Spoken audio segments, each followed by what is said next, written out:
All right, good to go. All right, Weird Science. How we doing? This is Brandon and Trevitt, and we are coming at you this week with the Marvel Minute due to popular demand and based on the Twitter poll results. The book we are covering this week will be Ben Reilly, The Scarlet Spider, #1. So before we get into everything, again, Trevitt, how we doing today, man? Pretty good. Just woke up. Bright and early on a Sunday morning here. So this is just a little background before we get into the artist and the writer and everything. This is kind of a book that picks up right after the events of Clone Conspiracy. So if that's not something you have read, I don't really know how high your interest would be for this unless you're obviously a Scarlet Spider fan from the 90s. So you read Clone Conspiracy, right? Yes. Yeah, okay. So did you have an interest in this before? Let me rephrase that question. Yeah, Would you have had interest in this title if you didn't read Clone Conspiracy? I would have, but I'm a curious fellow. Yeah, right. Because there were like some people asking in the Slack chat and stuff this week, like what the hell is this book all about, and what do I have to read? So really, before we get into just the details and everything of the book, if it's something you are interested in from the 90s, it's not a story that picks up from the 90s. It picks up right from Clone Conspiracy. And there's not much of the 90s clone saga you need to know about to enjoy that story. So really, that's the lead-in story to this book. And they've handed the helm off to Peter David to tell it to us with the art team of Mark Bagley, John Dell, and Jason Keith. So an easy group of names there for me to pronounce this week, which I appreciate. And that's, of course, a Marvel Comics title. And it's good to see Mark Bagley back in the Spider office there, so to speak. Yeah, I'm really enjoying it. He was doing what? He was doing All New X-Men? Yeah, which wasn't that great in All New X-Men. I wasn't a fan of his art. I hate the way he draws Cyclops, young Cyclops. Like his head just looks like longer than it's supposed to be, and the visor just looks off, and his nose always looks fucked up. So I'm glad that he's off that book, but he seems to be bringing his A game to this book. Yeah. He's got some history with, drawing spider characters. Obviously, he did a lot of the Ultimate Spider-Man run, both Miles, some of Miles, didn't he do? And most of Peter. Miles was all Pacelli, Marquez, and Samney. Okay, but he did just do was Peter. Over 100 issues. Yeah, he did over 100 issues of Ultimate Spider-Man. So. All right, so that is what we're going to be talking about here today. That is who is giving us the information, the talent, so to speak. And we'll get into our blurb and then spit the bit about this Scarlet Spider book.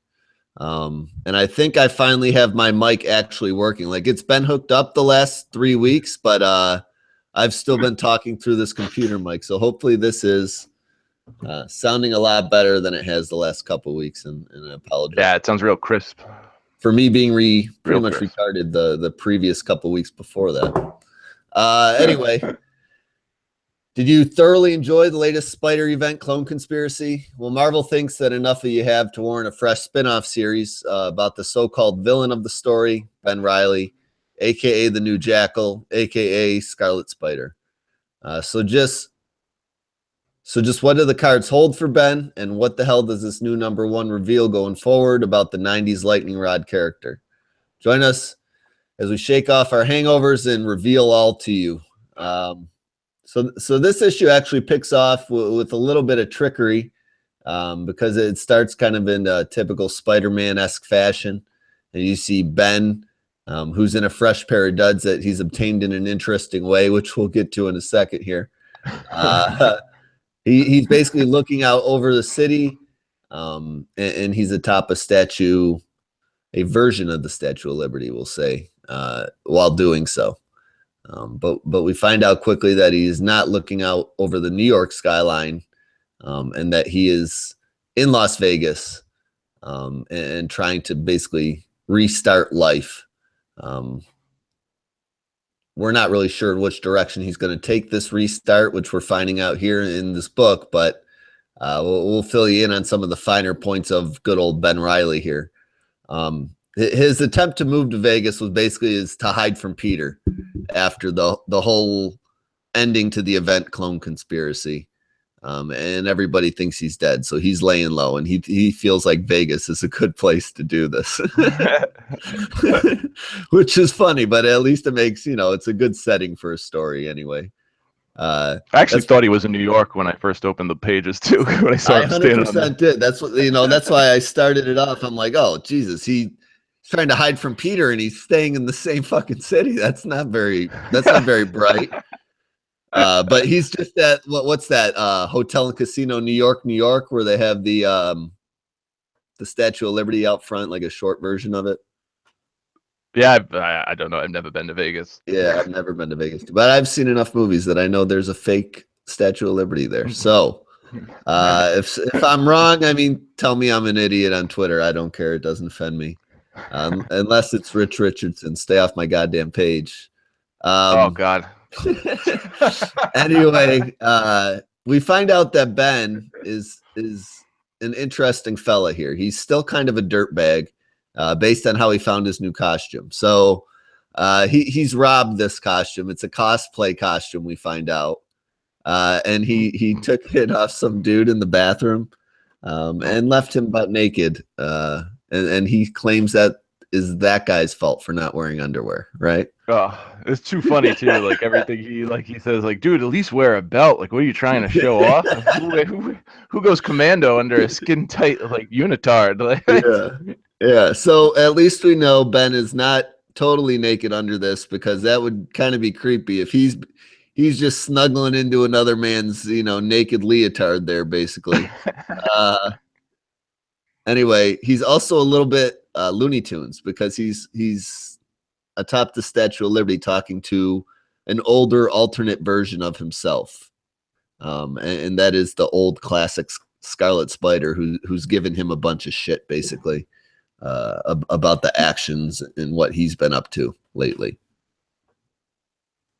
Which is I love the banter between I love the banter in between him and himself. It's just so weird for him to be talking to himself. I love the banter between them, and I mean, a lot of people who didn't read Clone Conspiracy might be a little confused about his psychosis, but the fact that it's actually earned is really good, because it's something that carries that's another thing that carries over from Clone Conspiracy to this. Mm-hmm. The other thing is, if you didn't really read that event, is they do a good job in the beginning of kind of spelling out his mental state in those couple paragraphs before the book starts on that summary page Marvel does. So you really kind of get an idea that he's been through hell, and he's a little bit crazy because of it. Well, he jumps off the Statue of Liberty, starts swinging away to try to get away from himself, who ends up following him with a spider jetpack, which is pretty funny. But he's jumping off the statue for basically a reason, because he heard a scream for help. So he's going to approach this alley, this dark, shady alley, to find this robber and this dude with a knife attempting to, rob this lady, I guess, right?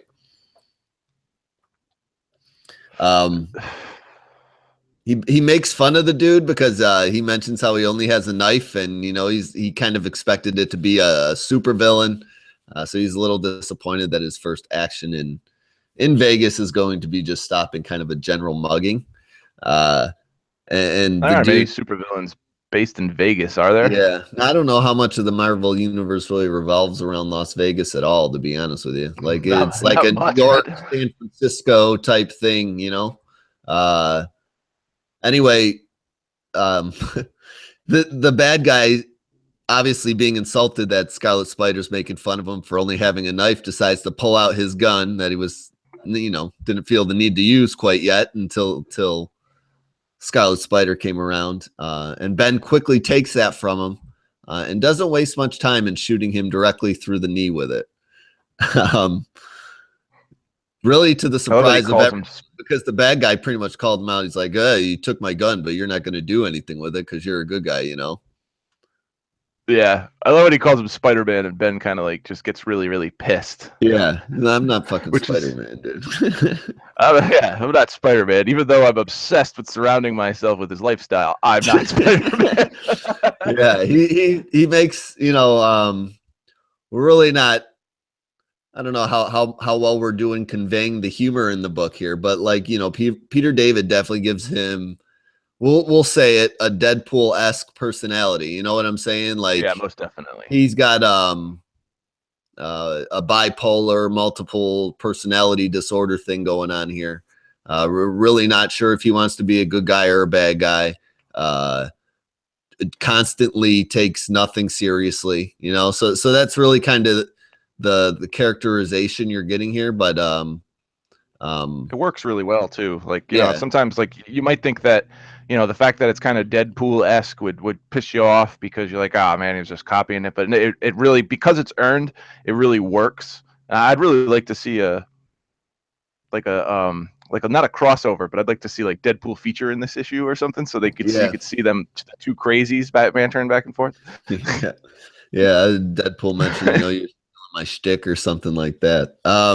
Yeah, that would be dope. Anyway, he leaves this bad guy to just bleed from the knee as he takes the lady that he saved out of the alley, and then they're kind of shooting the shit. He just flat out mentions his name is Ben, but don't, keep that between us. And I love he like walks away like this cocky bastard. He puts his arm around her shoulder yeah, and he's he's like, just shooting "Yeah, the it's shit with Vegas." her. I thought he was It's like, going to try to pick her up at first. And there's this rant about slot machines and how they should be everywhere, even in dark alleys. yeah, he's like, you shouldn't be able to walk more than 20 feet without a slot machine in Las Vegas, even these alleys. And she's like, is there anything I can do to thank you for, basically saving me, not being robbed? And he's like, yeah, how much you got on you? He's like, you got $100. And she's like, no, I got $50. And he's like, I'll take it, and I'll come back for that other 50. So make sure you have it, and I'll be watching. This is one of those great. I mean, this is what I complained yesterday about the mouth on his mask, but when he says, "Give me $100 and we'll call it square," he's got like this little like Yeah, a little shitbag smirk. smirk underneath the mask. Yeah, I said he looks like Earthworm Jim a little bit. That's what he reminds me of in the new costume when the hood's up. Like Earthworm Jim.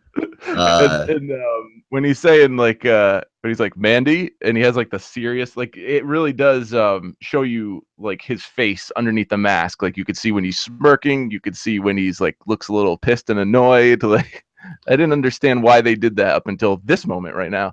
Yeah, it does give you, the idea of him not holding a emotion for more than like one panel. You know what I'm saying? It goes from serious to mad to happy to Yeah. and that he was the same way in Clone Conspiracy, where, at that point I think I was probably docking the book for not the character just being all over the place. You know what I'm saying? But I think that was the point, obviously, because he's been through so much.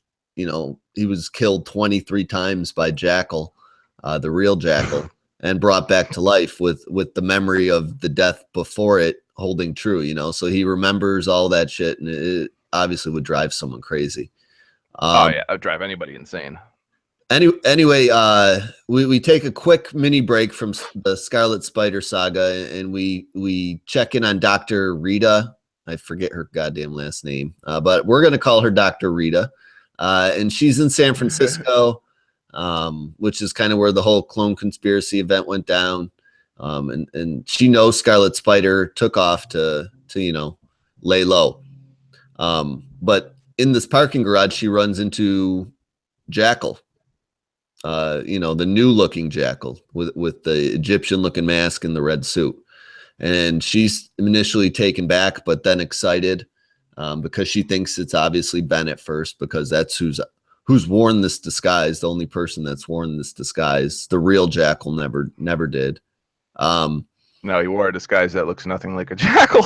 Yeah, he was some green gremlin bodysuit. When I was a little kid, dude, those Spider-Man comics with the Jackal, I wouldn't buy them because they would freak me the fuck out. Like that character was just like creepy to me when I was, before I was a teenager. I don't know why. But she gives him a hug, and we kind of get like a Scooby-Doo moment here because the person playing Jackal, who we'll find out shortly who that is kind of like fishing for information. Like she's like, "What are you doing back?" And he's like, "Where was I?" Yeah, which right there should have gave it away. Yeah, she knew right away. She's like, it was the same shit that if you read Flash number 20 that Iris did when she was dressed as like the black hole guard, you know what I'm saying? Yeah. So it's essentially that same type of scene, and this person takes the mask off to take Dr. Rita by surprise and reveal themselves to be the other Peter Parker clone, and that is Kane. And he's all fucked up too, like Ben, just degenerating, even though it stopped from when shit went down at the end of Clone Conspiracy. So he looks all jacked up. And that was the other tell. Scars. Yeah, that was the other tell for Dr. Rita. She's like, your scars look different, Not as bad as Ben's, oddly. Yeah. Yeah, right. They're ugly still. He looks like a horror show. This isn't somebody Eric Shea would go to the movies with, but no, he looks like a burn victim. Yeah, he really does. Like they both do. But he grabs Dr. Rita in an attempt to basically lure the information of where Ben's at out of her. And that's all we get really of that. Before we jump back to our title character. I like that though, Ben Reilly. That was something they made a point of, like in Clone Conspiracy and in the Omega issue, they made a point of showing us that Kane is going to be I think maybe for the first arc, or I don't know if it's going to run through the series, but he's going to be like a mainstay in this series, and there he's going to be going head to head with Ben more than a few times. I mean, maybe, who knows, maybe they'll come together at some point, which would be pretty cool. The Scarlet Spiders. They've always kind of had a problem with each other. They've never really seen eye to eye, the two Peter clones there. You know what I'm saying? Kane's a huge dick. Yeah. Ben would kind of be, if you had to label him back in the day, Ben would obviously be the more fun-loving one, and Kane was kind of like the bad guy at first, and then it almost seemed like the roles were reversed by the time Clone Conspiracy started. Ben was the bad guy, and Kane was kind of like the role of the good Scarlet Spider. Yeah. Because in his series, he didn't. I was reading the Yost series from him with Stegman, and he didn't really want to be a hero at first. He kind of got roped into it. Like everywhere he goes, someone needed him. So he moved to Houston for a while. Like he was in a different location and stuff to just not be lumped in with Peter, and the whole clone drama and all that entails. But as we check back in on Ben, he's hiding out in his hotel room, some shitty Vegas, CD joint. 1 star. Yeah. And he's talking to himself again, but this time a different version. And this time his different version is dressed as Jackal. And they're going back and forth about essentially whether the actions that he took in the event, quote unquote, were they right? Were they wrong? And, he wrestles with this constantly. He's like, I don't understand what's wrong with bringing people's loved ones back from the dead and giving them to them. You know what? That's kind of the viewpoint that he stands at, which you can see why maybe a delusional person wouldn't think that's wrong, Yeah. It's part of his psychosis that, he can't really tell the difference from right and wrong, and he'll take right too far to the point where he'll just end up being a little maniacal about it. Yeah, it's like if everybody clones, the world will be better. Yeah, if you're using your science to give somebody a kidney, there's really nothing wrong with that. But if you're bringing somebody back from the dead that's been dead for 30 fucking years, that's a little that's maybe and you don't mind killing people there. He's like, I don't mind killing you because I'll just bring you back. It's all right. Don't worry about it. Nothing wrong with it. Yeah, your morals get a little twisted there. Yeah. Anyway, this conversation between Ben this other version of himself doesn't really go very well. He kind of begins attacking it, possibly in an effort to like purge it from his memory, you know. And it looks like it maybe works, but it's also probably doesn't, as we'll see here later in the book, you know. Turns to mush. Like, I wonder, because, you know, he's crushing it and it just looks like it's like melting in his hands. Yeah, he just uses his spider strength to essentially take this metal mask and crush it between his two hands to signify, you know, I'm done with at least the physical embodiment of this jackal idea, you know. Yeah, and he wants to get rid of him. As far as that portion of his brain letting it go, who doesn't really work right off the bat. And it shows you where he's at when he shoves his fist through the chest of his like imagined self, you know, just to get rid of him. Like he hates that part of himself that much. He's upset about it that he's willing, like whether he knows it's real or not, you know, because he's nuts. He shoves his fist through someone's chest because he doesn't want to be reminded. It's a sore subject with him. Yeah. And then we really hit the last act of our book here, as Ben leaves his apartment, just tired of being really alone in his own mind, and enters this casino floor of the appropriately titled Mercury Rising Casino, owned by Cassandra Mercury, who's I did a little look up on, and she seems to be just a new character for this series. You know, she's not anybody that's existed before. As we'll find out, she does end up having a connection with Ben. But this is a new connection that, you know, wasn't hinted at in any previous continuity or canon or anything like that. I just noticed that one of the hotels actually, I mean, you know, the middle one actually looks like a thermometer. Yeah. Like Mercury Rising, and you know, it's essentially a thermometer looking building in the middle of this complex. Pretty clever. You know, Ben enters the casino, and immediately you see pretty much the book foreshadowing for you the person he's going to run into, as there's a statue in the front lobby of this Cassandra lady with her daughter. You know, Ben walks through the casino, and as we turn the page, we see just how powerful really this Cassandra chick is, because the first panel we really see her in action on, besides in statue form, she seems to be like bribing somebody at the Pentagon, and you know, she's kind of blackmailing. Yeah. And she's bossing around, you know, just one of her underlings, who we find out kind of has some powers himself. She's like, get down to the casino floor, you know, make sure everything is running the way it should be. His powers are nothing to shake a stick at, which make me wonder who this guy is, or if he's just created for this book, because, you know, he's like Hammerhead-esque, really. He's kind of like got that power set, just like a mobster dude with seems to be like kind of bulletproof and super powered and strength, you know. He looks like Lex Luthor almost. He really does. Panel for panel drawing of Lex Luthor.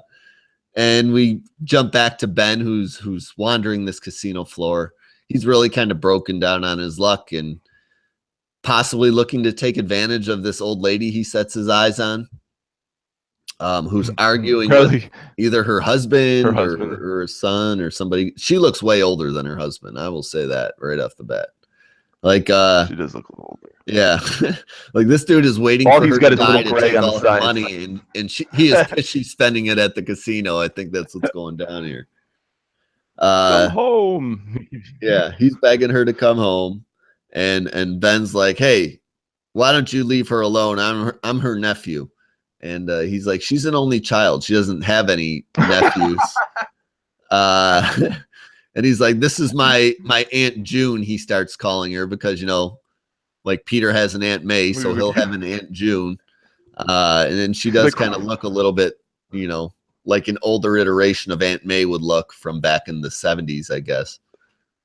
Oliver's like, that's enough. He was like, I'm her husband. Who the hell are you? He's like, you mean you don't recognize me? Yeah. I'm her nephew. Just like, kind of fucking with this dude until this lady tells just everybody to shut up and leave her alone so she can gamble.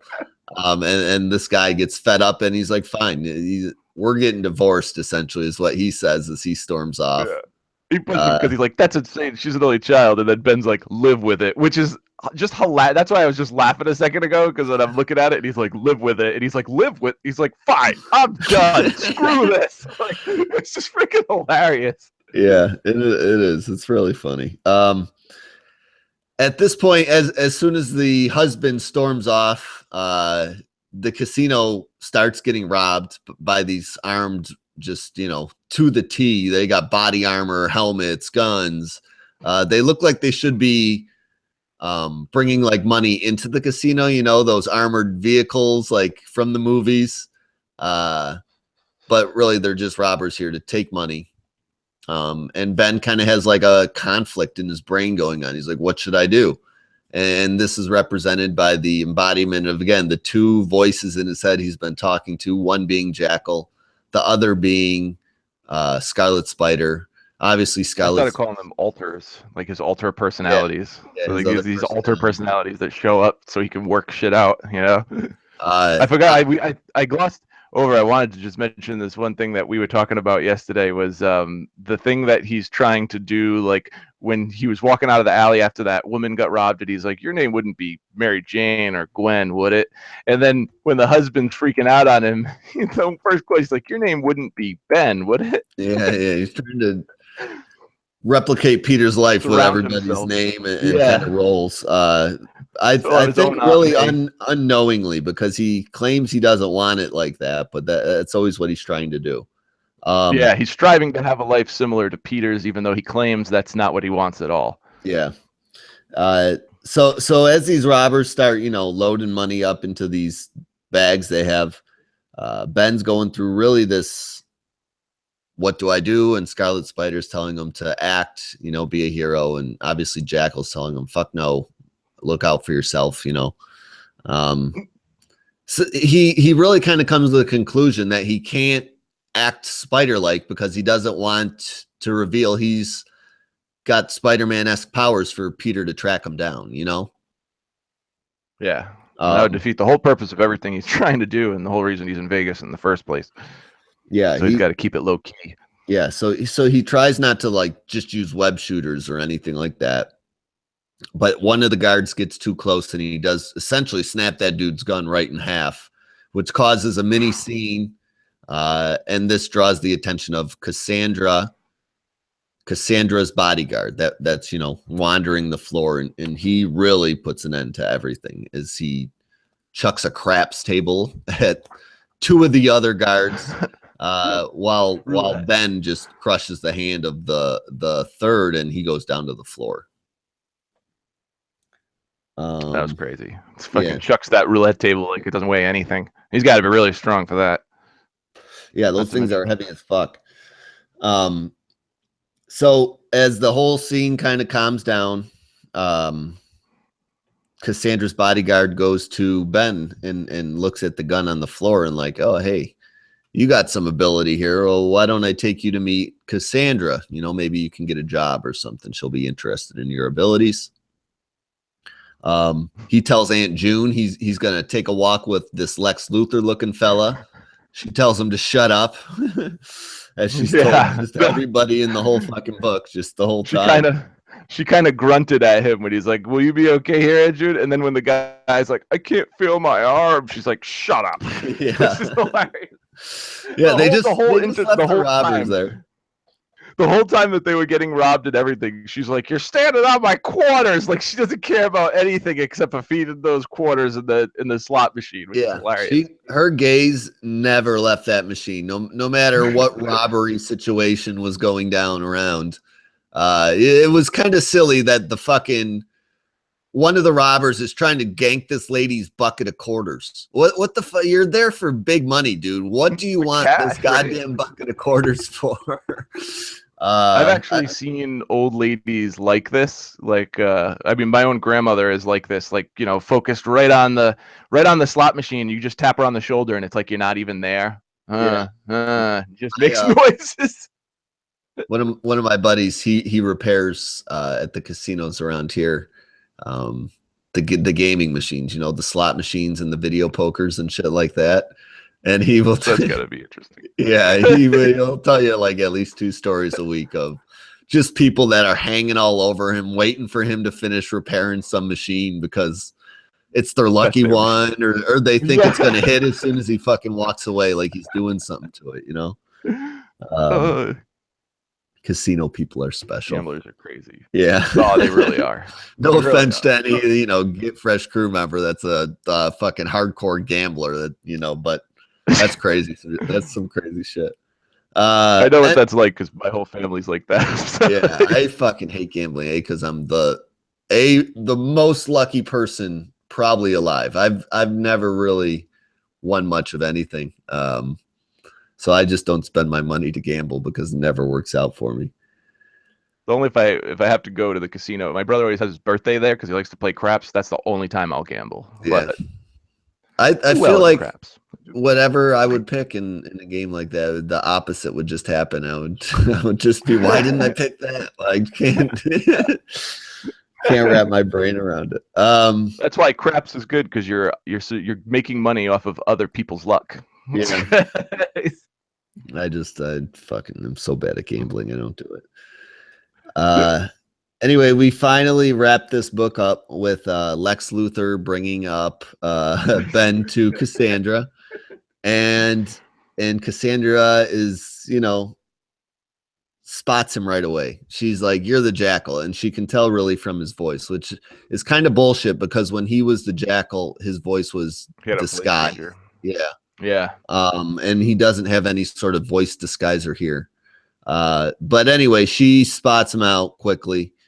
And this leads to Cassandra pulling a gun out on Ben because Ben brought her daughter back. You know, that was foreshadowed in the statue a few pages back. And while the whole clone conspiracy drama was ending, her daughter ended up dying in the fiasco, which again wasn't shown in the event or anything, and it's just fine for you know, a story point for this book. Yeah. You know, it's not anything that stresses me out that it's not somebody we didn't see in the event or anything like that that's pissed off at him. She's pissed for the same reason most people are pissed, is that like, that is not my daughter, you know what I mean? I don't know what that thing was, but that's not my kid. Yeah, like it basically melted in front of her eyes, you know what I'm saying? Yeah, pretty brutal. Yeah. Anyway, that's it for this book. So it ends with, you know, Ben being held at gunpoint at the hands of a powerful woman that has tons of fucking money and is pissed off that basically he tricked her into thinking some clone was her daughter risen from the dead, you know. And so Ben's in some shit right now. And that's really how the title ends. And it was an emotional up and down journey for sure. Like, you know, you can really say, you know, the book was all over the place if you want to be really critical of it, but you can also just say like, that's how a crazy man would live a life, you know, like there's never anything that sustains itself emotionally in the book for more than a few pages. Like he's happy, he's sad, he's going crazy, he's mad, you know what I'm saying? Like it's I like that because it follows his psychosis. Like the story follows how his brain works. Yeah. So and that's really I was curious as to what they would be getting to in the story, and what the point of the book would really be, and that's what it kind of seems to be about. Like despite everything Ben has been through, will he be able to redeem himself in any sort of way to maybe act as a hero again? And he does show moments of that, you know, like in the bank robbery, the casino when that's being robbed, and the lady in the alley that he ends up saving. But he also kind of does those acts to be paid back in some way in the end, which makes him not a true hero in the sense of things, you know. He wants some monetary gain from it, or obviously he was at the casino wandering, looking for somebody to prey upon, you know, not sexually obviously, but fucking to get money from them, you know. So we're gonna wrap this up here this week, guys. You know how we do things. We tell you to buy it, to borrow it, or to forget it altogether. I'm the big Spider fan here, so I'll go first, I guess.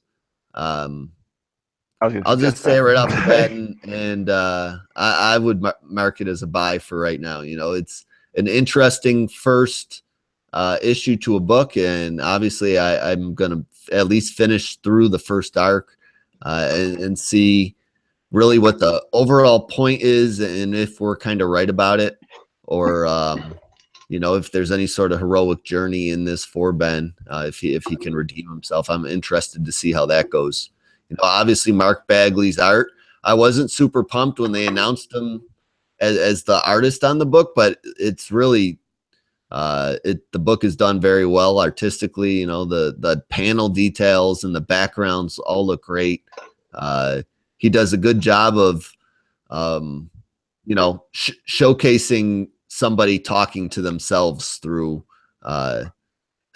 just visual means, and you're never confused as to like, is this a person who's really in the room with them or not? Like, you never really have to question that. You just get the idea of what's going on through the art, and it's just all done very well. So I would suggest this as a buy for anybody interested from the 90s in Ben Reilly, or just picking up something fresh and new to a little different, not a true superhero book, but a conflicted superhero book. Maybe it's interesting in that regards. Most definitely. So what'd you think about it? I loved it a lot. I was very apprehensive going through because the tease we got in Clone Conspiracy Omega wasn't that great, and the art wasn't as good as it is here. And I would, just like you, I was a little meh about not Peter David, about Mark Bagley being on this book, because anytime I've ever tried to read All New X-Men, the art, like the color, everything about it, I just didn't like. But this here, I love. I mean, I love his art. It's probably the best art I've seen him do in a long time. Yeah, he does good with the Spider guys. He really does. And Peter David just nailed it. Like, it's the psychosis of the character. Like, they did a good job letting people who didn't read Clone Conspiracy in the beginning, they did a good job letting people know what went on. So even if you didn't read Clone Conspiracy, you still have a good idea about this character and this book, which is all that really matters. And it was hilarious, like through the whole entire book, whether it was a serious moment or anything. Like, I laughed the whole time. And like, even as we were doing like this review, like I'm rereading stuff, and I just giggling to myself the whole time. It's a great book. I can't understand the other reviews that people gave it, because this, like, for me, this is a complete and total buy. Like, you can buy this book all day. As of right now, it's probably, it's just one issue in, but with this issue as it stands at this moment, is probably my favorite Spider book. So it does. It kind of has a classic, more classic Spider feel to it. Like I said, Spider-Man like really hasn't been very jokey lately in his own title, and that was always one of the things that drew me to Spider-Man. So I might just initially be super enchanted by the book right now because it's jokey type Spider-Man book, and that's what I kind of wanted. It's almost more Spider-Man than Spider-Man. It's because he's bare bones. He's not like a millionaire or anything. He's just trying to do his thing. I love the whole angel and devil thing, with like the devil being the Jackal persona and the angel being the old Scarlet Spider persona. Yeah, that's cool. That's the one thing I had the problem with in the book, was kind of one of the teases for him going out on his own was he got a whole bunch of money from that doctor lady before they separated from each other. And they just really, I don't know if he spent it all or he's lost it all in some way gambling. They just didn't address that here. And he supposedly got her whole retirement fund, or like he talked her into giving him a lot of money. So maybe he did. He spent it all getting established in Las Vegas and getting web shooters and whatnot, and that's where it went. But I think that's I think that's where it went, and it's traveling fees. The worst part, the funny thing is, I always had that Omega issue on a stack that I haven't bagged yet, but the other day I bagged them all, which I'm like, damn, man, I could have just grabbed it and flipped it open and saw how much he gave her. But Yeah. it's gone. It's in the box now, so it's gone forever. It's gone forever till I want to read that story in 10 years. I'll pull them all out. Yeah. Yeah, so that's really it, guys. We both give you a buy suggestion there. The art is good. It's silly. It's jokey. It's an emotional, fun Spider-Man book to read. So Scarlet Spider, yeah, check them out. It's a buy from the Marvel Minute, guys. But again, always look for the poll on Monday. If you guys want to say in what we're talking about, we give you the choice between 3 books every week. So look for that. Go up on Monday nights. If you're looking for me and Trevitt throughout the week, you can find us on Monday and Tuesday on the Weird Science Get Fresh radio station, doing a show there. I do one on Monday night. Trevitt does his on Tuesday nights. Do you? Is it Tuesday? Yes. Yep, it's Tuesday. Okay. So you guys can find us there throughout the week, and then also always on Twitter. And then I'm at bmer3660. And Trevitt, where can they find you, man? You can find me on Twitter at @Fernaddict, and when I start buying comics again, on Instagram at Trevitt's Comics. Yep. So that's where you guys will find us, and that's it. We are out. Party is over on this end. You guys have a good week, and we'll talk to you next week. Adios. Peace.